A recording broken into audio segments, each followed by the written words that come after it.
All right, Trevor, say good morning. Let us begin.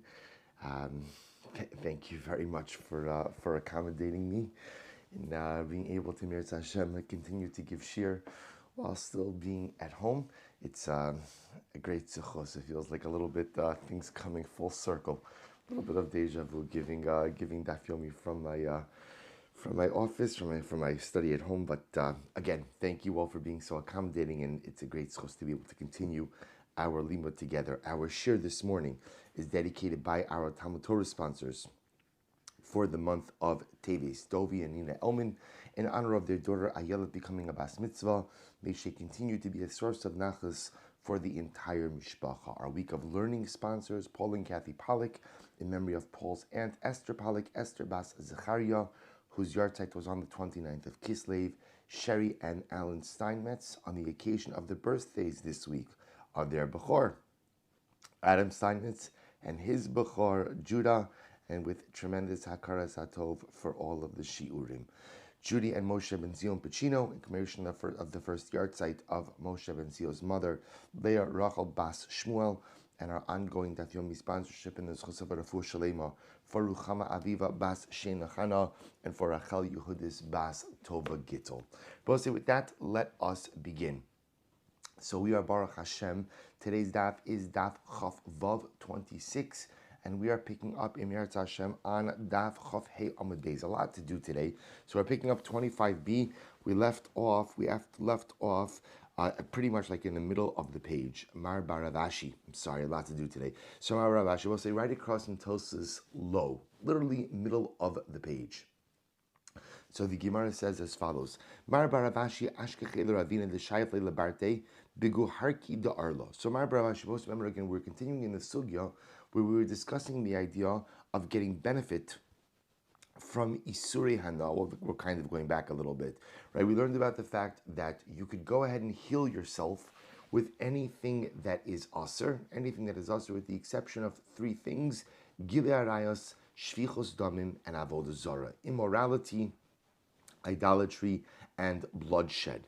So the Gemara now is going back to that sugya a little bit and speaking about the ability to derive benefit from that which is aser ba'ana. So the Gemara said, Mar Baravashi, Ashkechel Ravina L'Shayef Lebarte Bigu Harki Da Arlo.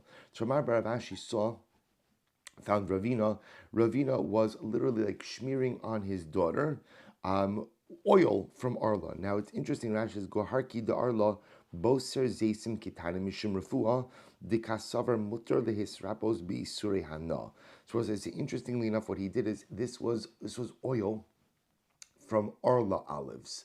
But the nature of this particular type of olive, Rashi points out, was underdeveloped, we'll call immature olives. So he was using Arla oil to go ahead and smear on his daughter for medicinal purposes. Amarle, so the Gemara says, so Mar Baravashi confronts Ravina about this, and he says, Imar dam Rabbana b'shasa sakana, shelo b'shasa sakana mi amar. So you're allowed to go ahead and use Arla when there's a serious situation, sakana, but who says you're allowed to use Arla when there's not sakana? Amarle hay ishtat samir tanami keshasa sakana damya. He said, my daughter has a fever.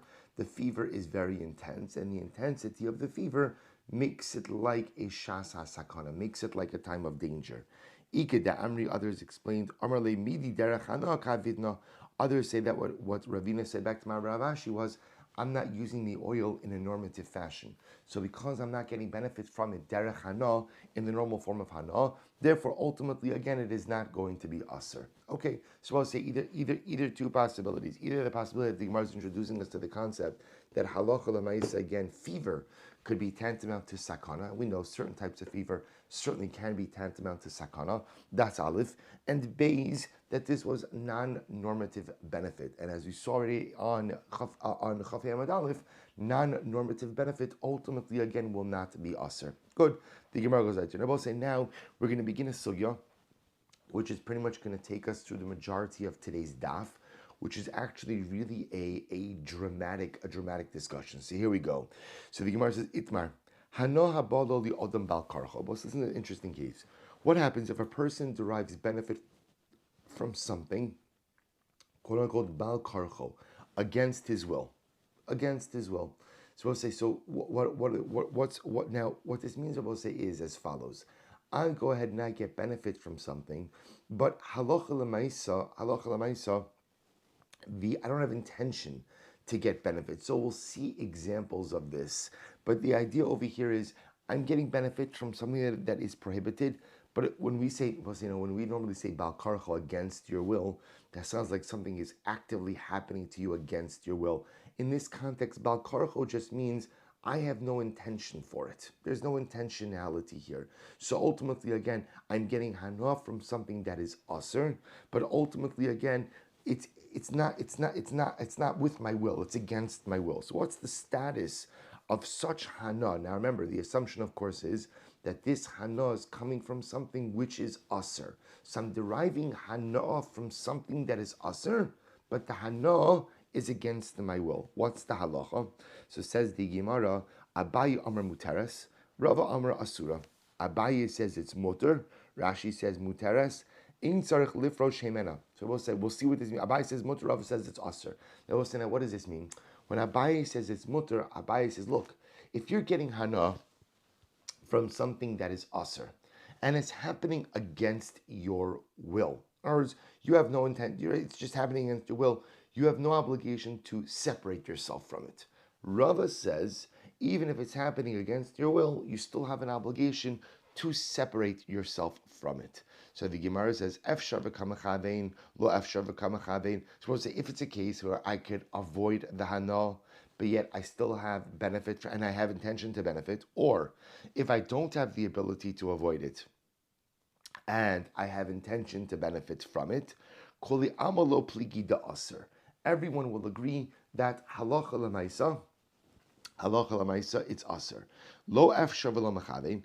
If again I don't have the ability to avoid it, v'lo mechavin, but I don't have intention to get benefit from it, koli amalo pligi d'shari. Everyone will agree that it's mutter. So ki pligi, where does the machlokes case come up? The efshar v'lo mechavin. Ultimately, again, where I have the ability to avoid the hana, technically I could avoid it, v'lo mechavin. But ultimately, again, I don't have intention to benefit from it. According to Rabbi Yehuda holds there's something for which you don't have. We'll say this Rabbi Yehuda from Shabbos, right? This Rabbi Yehuda from Masechah Shabbos, Rabbi Yehuda that says that you could drag a bench across the field. You could drag a bench across the field, and even though, again, you may go ahead and create a furrow, you are not going to be chayiv because that is a davar she'eno miskavin. Even Rabbi Yehuda, who holds that davar she'eno miskavin aser, koli amalo pligi da aser. Everyone will agree that halacha l'maisa, this will be aser. Ki pligi. Where does the machlokes come up? To Rabbi Shimon. Ultimately, again, Rabbi Shimon. What does Rabbi Shimon say? Davar she'eno miskavin mutter. Rabbi Shimon says that a davar she'eno miskavin ultimately is mutter. Abaye Rabbi Shimon. Abaye will be like Rabbi Shimon and will say that as long as you don't have kavana to get benefit from the davar ha'aser, from the davar ha'aser, then ultimately again the benefit is fine. And Rava says Adkan.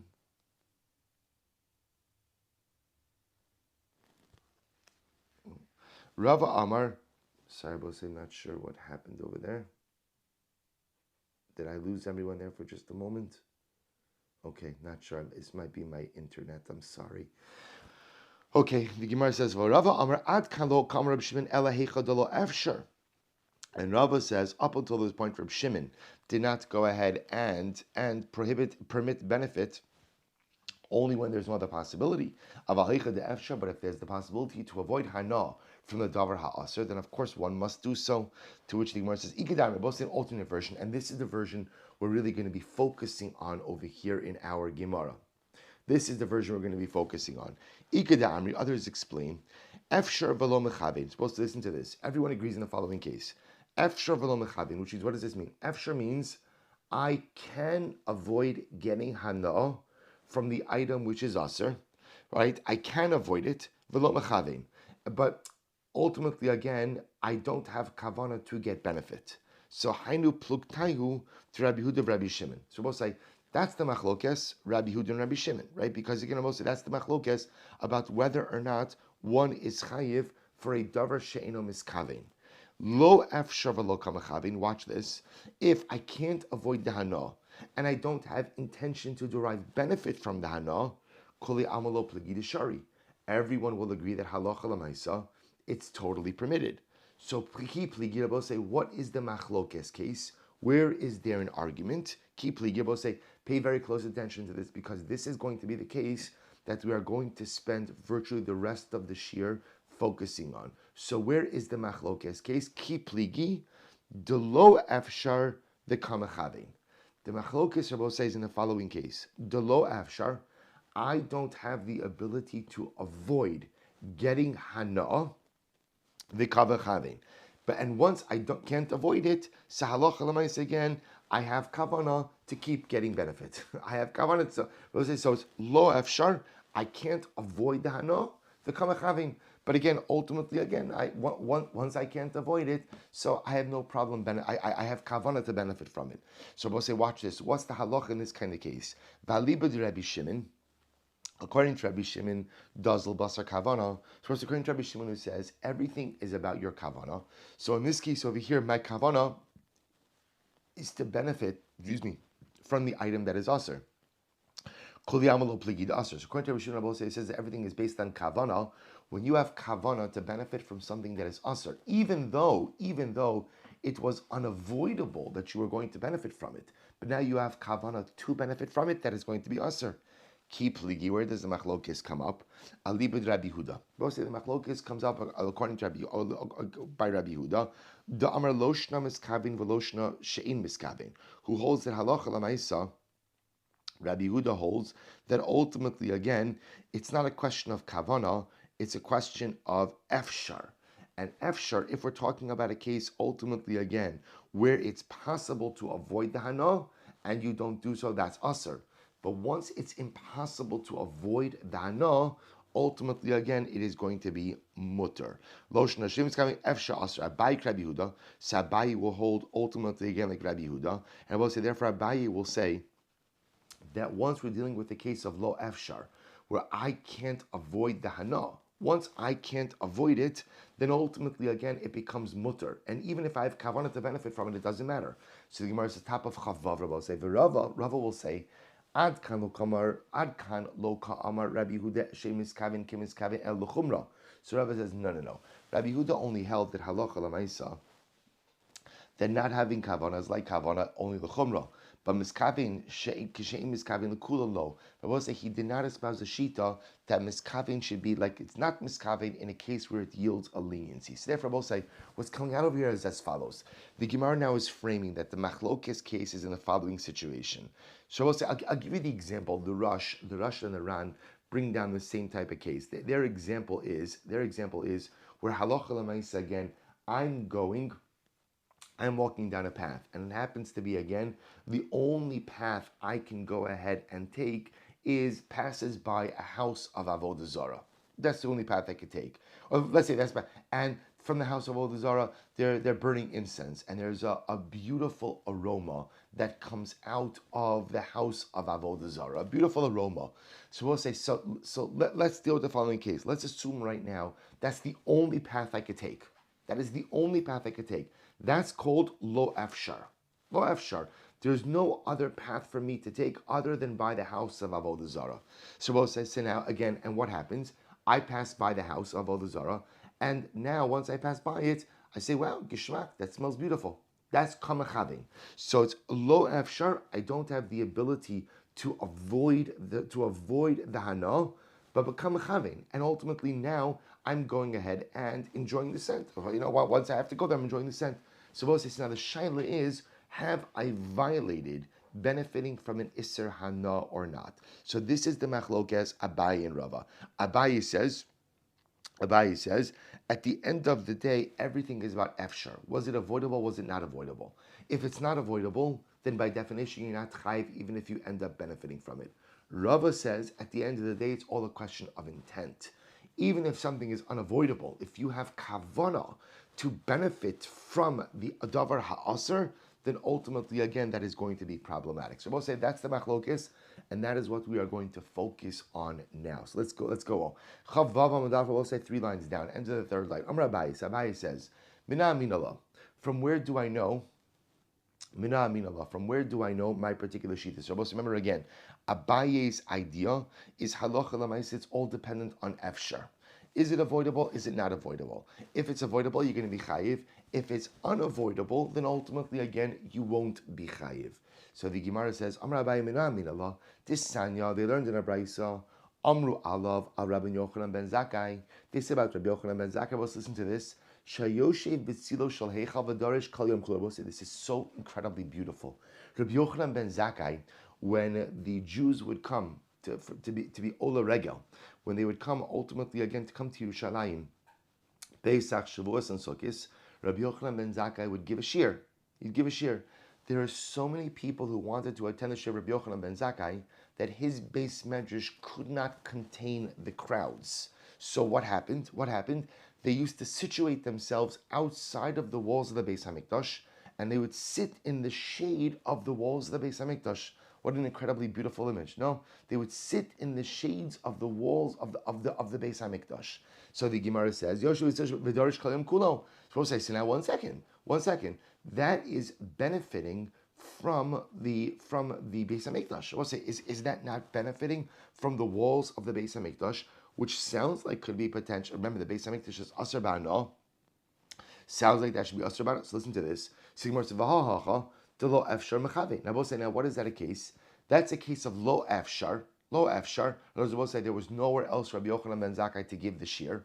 There was nowhere else. The lo efshar umechavin. But they clearly had kavana to go ahead and get benefit. Vishari. And it was permitted. So we'll say, so this seems to be a raya like Abaye. Abaye says that lo efshar mechavin, right? We'll say, so Abaye says at the end of the day, everything is about avoidability. If it is unavoidable for you to benefit from an Isser Hana, then once it's unavoidable, you're not chayiv. And we don't care if you have kavanah to benefit, don't have kavanah to benefit. If it's unavoidable, you're not going to be chayiv. And Abai says, here's my raya. Rabbi Yochanan ben Zakkai had nowhere else to give shir. There was nowhere else. Therefore, by definition, because there was nowhere else to give shir, even though they were clearly benefiting from the Beis Hamikdash, from the shade of the Beis Hamikdash, halach l'maisa, it was mutter. Sabai says, you see from here that lo efshar u'mechaven is going to be mutter. To which the Gemara says, v'rava amarava will say, no. Shiny heichal dilatocha asui. Rava will say, that's not a good raya, will say, because the truth is, that's not really called benefiting from Isser Hana. Why? Because Rava will say, the Beis Hamikdash was made to benefit from the interior, not from the exterior. So using the exterior shade of the walls of the Beis Hamikdash is not really called using something that is asr ba'ana. An interesting idea. Sefer Rava says it's not really a raya. Amar Rava, so Rava comes along and says, Mina amin Allah, from where do I know my shita? Right, from where do I know my particular opinion? That halacha l'maisa again, did Rava say once you have kavana, right? According to Rava, so we'll say according to Abai, it's all about efshar. It's all about avoidability. If something is avoidable, you chayiv. If something is unavoidable, you're not chayiv. And once it's unavoidable, whether you had kavana or not is inconsequential. According to Rava, it's all about kavana. Even if something was totally unavoidable, if halacha l'maisa, again, you had kavana to go ahead, you had kavana to benefit, you're going to be chayiv. So listen to this. Amar Rava, mina amin Allah, from where do I know this? But say this is incredible. The Sanya, lulin hayu psuchin ba'aliyas beis kachik elishon. Listen to how beautiful this is. There were upper windows, but these were like large windows. There were large windows that opened in the upper story of the Kodesh HaKadoshim. Rabbi said, why were there windows? Shebahen mishalshlan esa'umnim b'tebos k'dei shlo yazunu eineim beis kachik HaKadoshim. Rabbi said, listen to this. What would they do? Obviously, at different times, there had to be repairs done in the Kodesh HaKadoshim. So we'll say, so what would they do? They would lower the craftsmen in through the upper windows down into the Kodesh HaKadoshim. Now what they would do, I will say, is the craftsmen would essentially be lowered in boxes. These boxes would be closed on three sides and open only on one side, open on the side on which they had to do the work. Now why do they do that? They did that in order that the craftsmen should not benefit from gazing upon the Kodesh HaKadoshim. They shouldn't benefit from gazing upon the Kodesh HaKadoshim. So the Gemara says, "Ay v'ha the lo efshar v'kamachadi." And so we'll say, what is this a case of? This is lo efshar. It's unavoidable. In other words, the repairs have to be done inside of the Beis Hamikdash, so it is unavoidable. The repairs must be done the Kamachavein. But yet again, I will say, what are we concerned about? That the craftsmen are going to dafka want to benefit from what they see around the base, around the Kodesh HaKadoshim. Va'asr, and it's asr. So he says, Rava, this is a raya to me, that what is it all about? We'll say it's all about intentionality. Even if something is unavoidable, right? Even if something is totally unavoidable, halacha l'maaseh, again, if you have intention to get benefit from it, it is going to be asr. V'tizbara, hamar Reb Shimon ben Pazi, amar Reb Yeshua ben Levi, mishum bar kafra. But one second, we'll say there's another problem with this, and this is really quite fascinating. That ultimately Reb Shimon ben Pazi said in the name of bar kafra, kol umara v'reach ein ba mishum me'ilah. That we'll say in general, kol, which is sound, mara, that which you see, v'reach, and scent, there is no me'ilah by these things. So therefore, I will say, even if you were to lower the craftsman into the Kodesh HaKadoshim, and he were to look around and actively derive benefit from what he was gazing upon in the Kodesh HaKadoshim, that's not called me'ilah. That's not called me'ilah, right? I will say there's no me'ilah by re'iyah, by sight. So rather, the Gemara says, "Ela ma'ila aso beis Kodesh HaKadoshim." You're right. So therefore, again, you can't really bring a raya over here, I will say. Rather, this must be what? They were just more machmir in the Holy of Holies. Even though, technically speaking, even if the craftsman were to actively gaze upon the Kodesh HaKadoshim and derive benefit from it, technically speaking, that's not me'ilah, but nevertheless, by the Kodesh HaKadoshim, there are more machmir. Fine, so we'll say, so the machlokes continues. Others say, Rava says, where do I learn my shita? We're supposed to remember again, Rava's shita is, it's all about kavanah. Even if something was technically unavoidable, if you have kavanah to benefit, you will be chayiv. So says the Gemara, Amri. Others explain, Amar Rava, Mina Allah, from where do I derive my shita? Tisanya, Amar Reb Shimon ben Pazi, Amar Reb Shimon ben Levi, Mishum bar Kafra, Kol Umar Berech, and Ben Mishum Me'ilah. That ultimately, this is the alternate version of what we just learned before. That kol, sound, mare, sight, reach, scent, are not subject to Me'ilah. Me'ilahu deleka, ha'isura ika. So we'll say there is no me'ilah, but you see that it's still asr. You see that it's still asr. So we'll say, so Rava says, you see that it is still asr to go ahead and gaze upon the Kodesh HaKadoshim. My lav la'osana omdim bifnim, de lo efshar v'kamechavein va'asr. Is this not referring to those ultimately again who are standing inside of the Kodesh HaKadoshim? Right? We'll say they're standing inside the Kodesh HaKadoshim to make repairs, and you see this is a case of lo efshar, it's unavoidable, but yet they have kavanah to derive benefit ultimately again from what they see. Va'asr. And Rava therefore says, you see here that even in a situation that is totally unavoidable, halacha l'maaseh, if you have kavanah to benefit, you're going to be chayiv. To which the Gemara says, lo li osana omdim bachutz. No, it's actually referring ultimately again to those who are standing outside of the Kodesh HaKadoshim.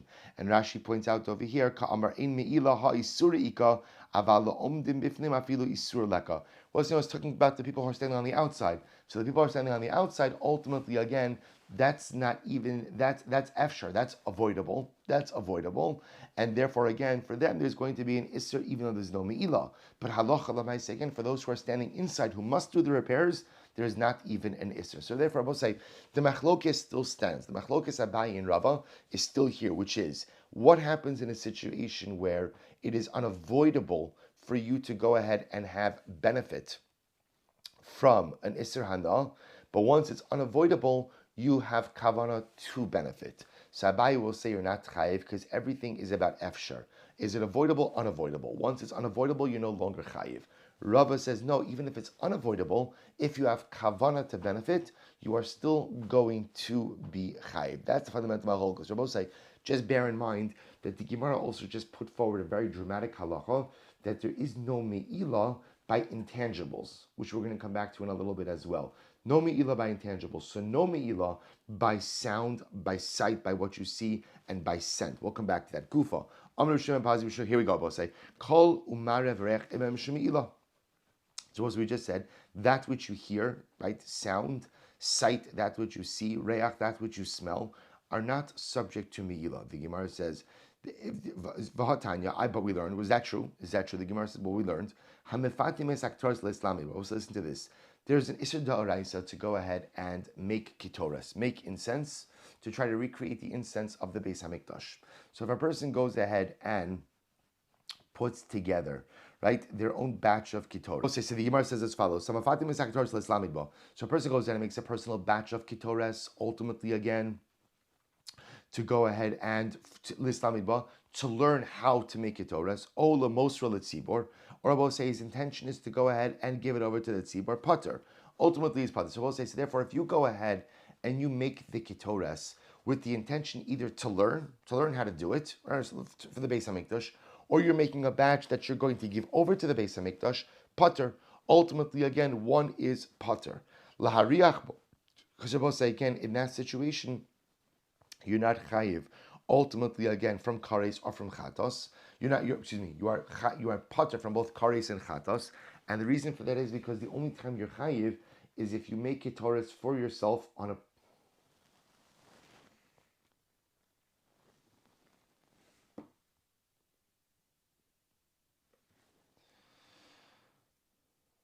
All right, well, I'm sorry. We seem to be having many technical issues today. I'm going to keep going with the hope that in Meretz Hashem you still hear me. So the Gemara says, however, if you go ahead and you make the ketoras with the intention to go ahead and smell it, then ultimately chayiv. V'hameriach ba, and one who goes ahead and actively smells the ketoras, Rashi says, v'hameriach ba is biktorah shel tzibor. If halacha l'maisa, again, a person actively goes ahead and tries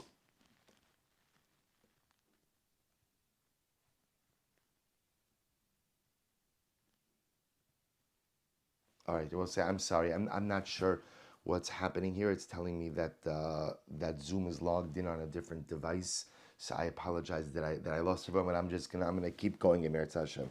So the Gemara says as follows. I really apologize for this for the disruption.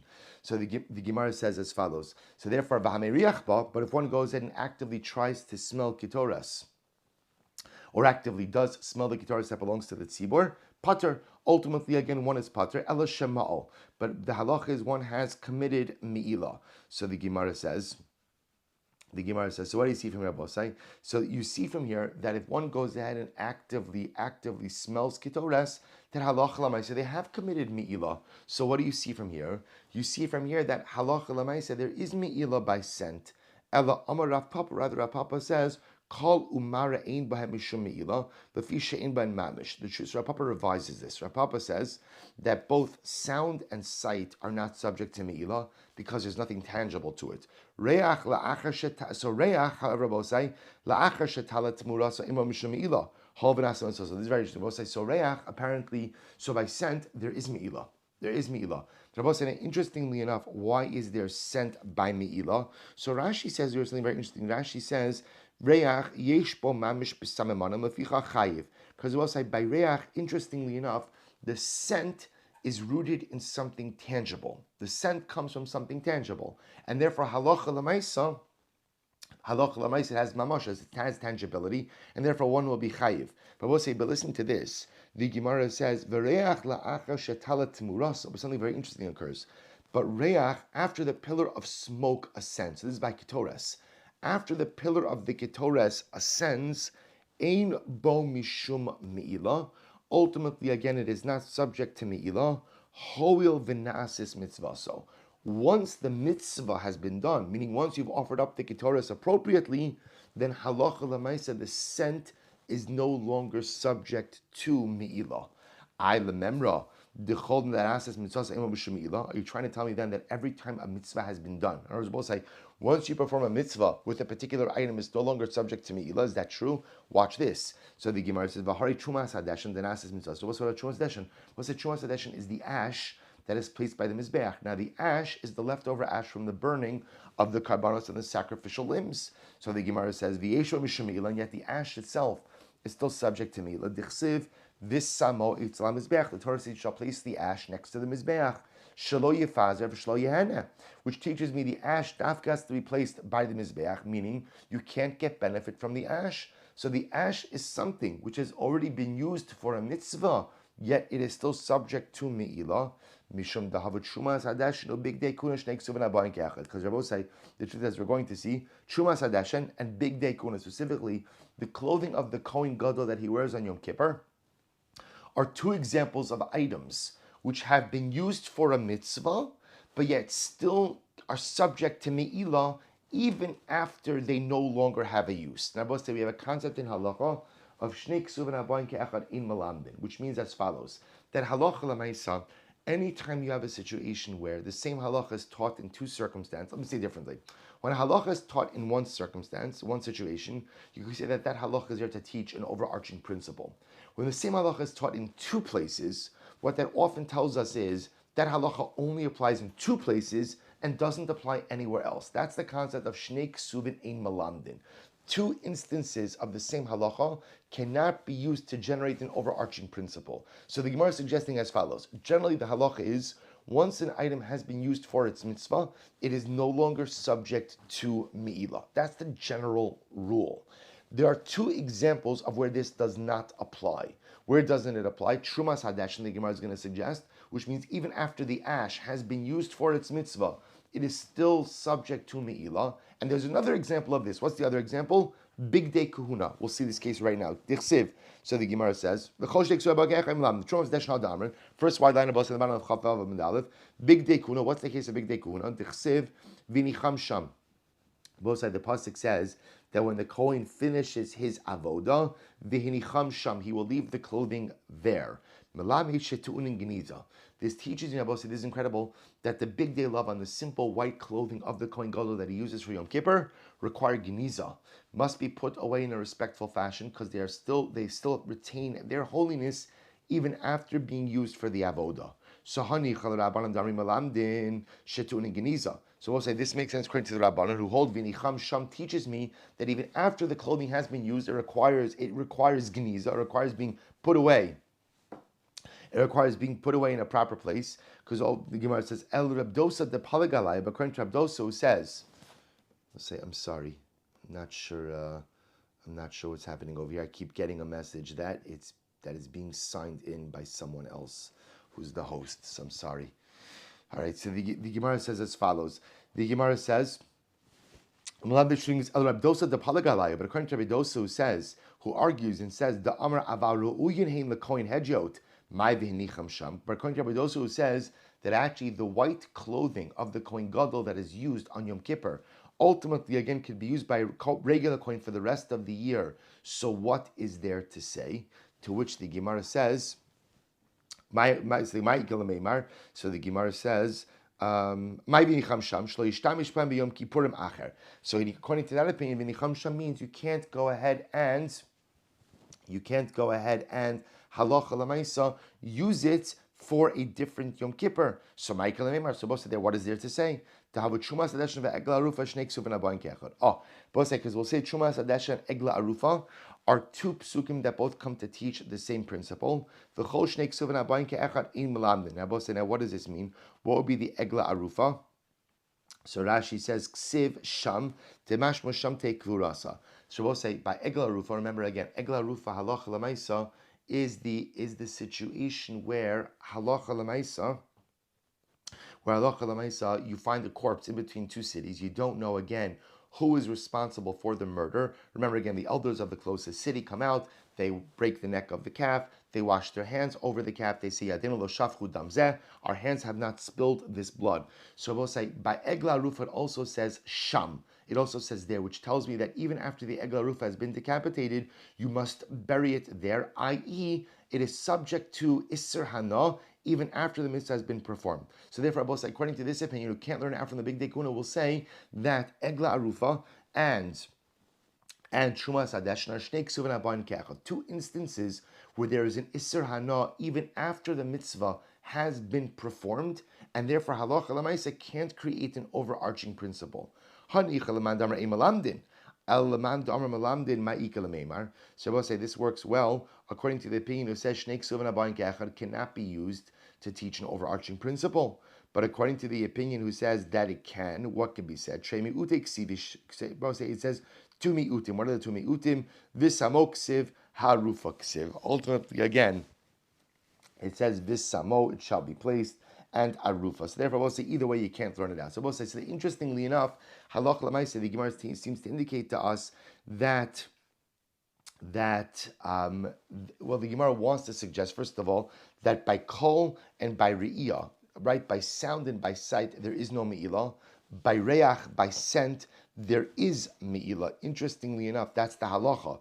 So the Gemara says, but however, what we do see is that normally we would say that after an item is used for a mitzvah, it is no longer subject to me'ilah.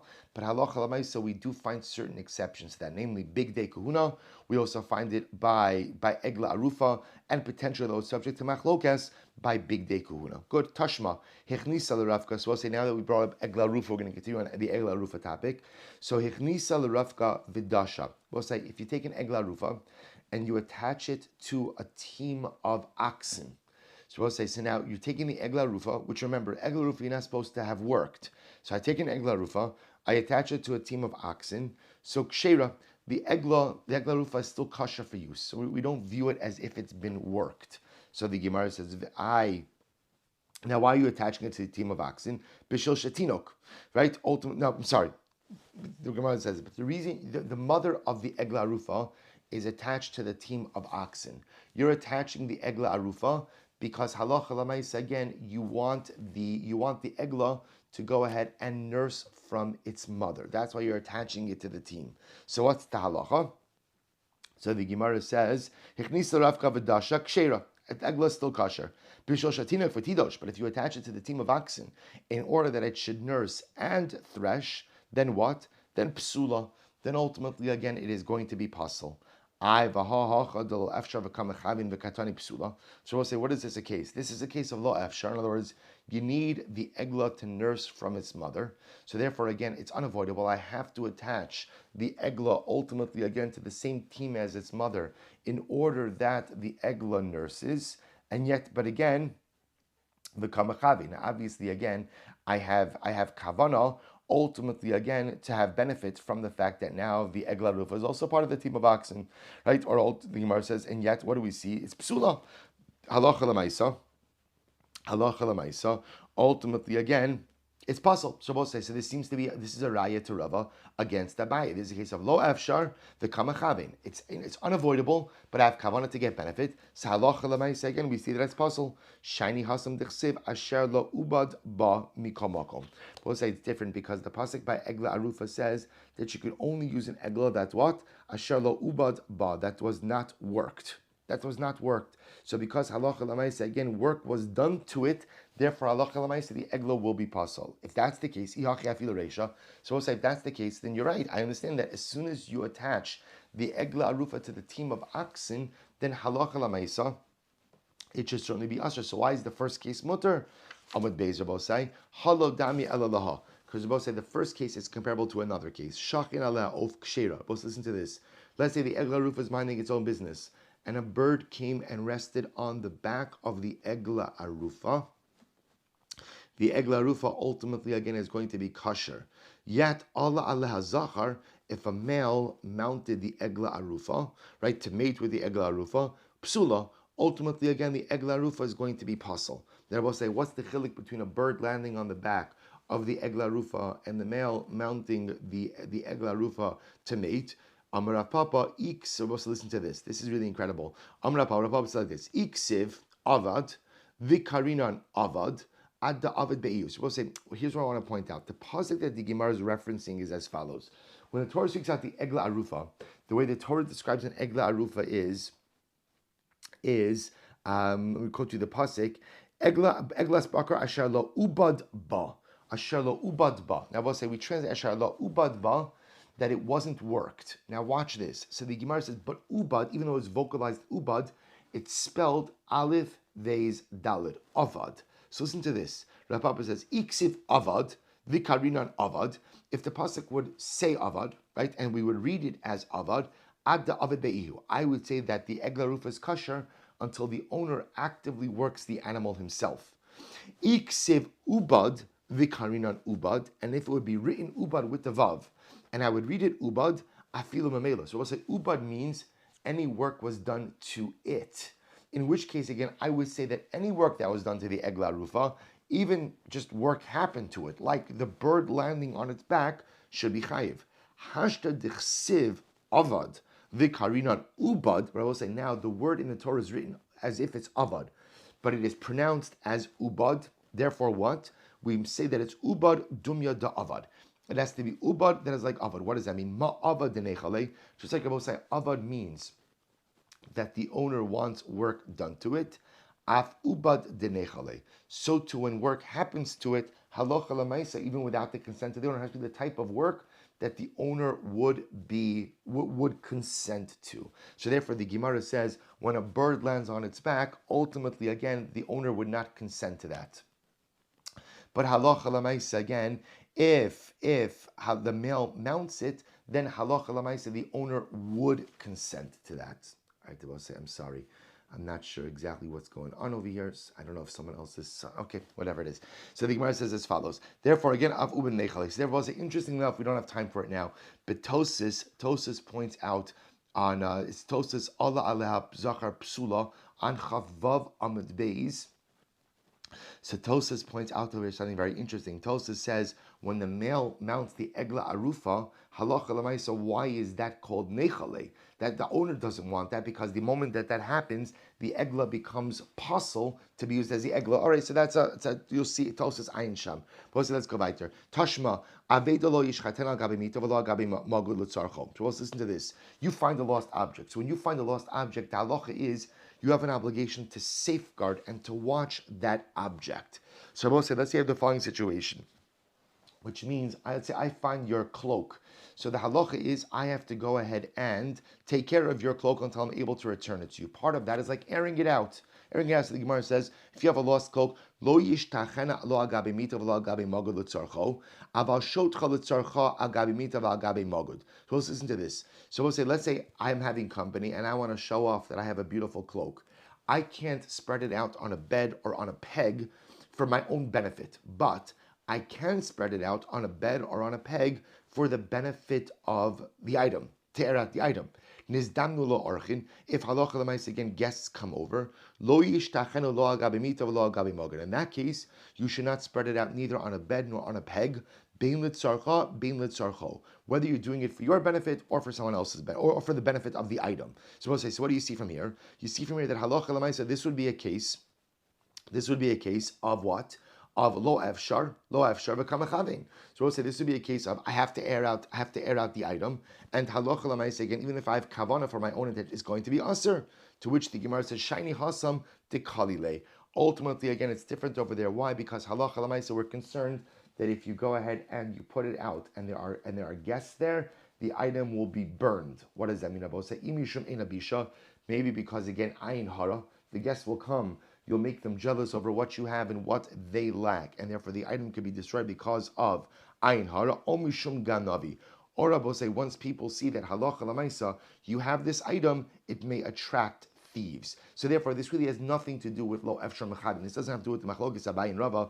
This is a different discussion. So two important takeaways come from this particular case, which is if you are guarding an item that you found, you're guarding a lost object, halacha lamaisa, you must exhibit care and concern over that object and take care of it properly to ensure that when the owner comes back, the item is in proper, tip-top shape. But halacha l'maisa, you have to be careful when you go ahead and you take care of it, that it does not attract unnecessary attention. Because we both say, if the things that I have attract unnecessary attention, I run the risk of losing them, either because of ayin hara or because of theft. Right? So we'll have to stop over here. I know we didn't get as far as I wanted to get today, but in Meretz Hashem, we will pick up at the Tashma tomorrow. I will say Yashikayach to everyone. Thank you again for accommodating me, and wishing everyone a Freilichen Chanukah.